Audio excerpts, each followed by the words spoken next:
The art of preserving flavors in herbs is a timeless practice that is as essential today as it was centuries ago. Flavor preservation enhances the taste of food, adding a touch of magic to your meals. Now, we're going to share with you the top 5 DIY methods to dry herbs while preserving their flavors. First on our list is the classic air drying method.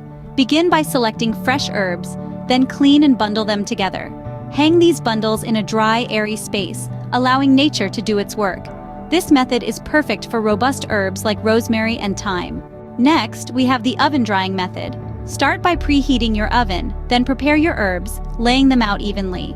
Keep a watchful eye on the temperature and time to avoid overheating.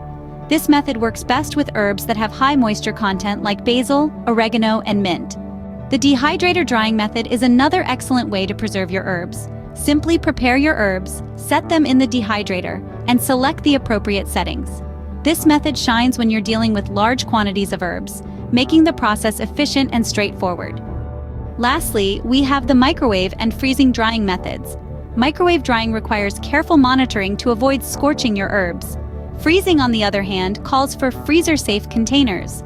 These methods are great for preserving the vibrant colors and flavors of delicate herbs like parsley and cilantro. Preserving the flavors of your herbs doesn't have to be a complex process. From air to oven, dehydrator to microwave and freezing, each method has its strengths, tailored to the herb type and amount. Remember to like this video and subscribe to our channel for more handy tips and tricks. Happy herb drying!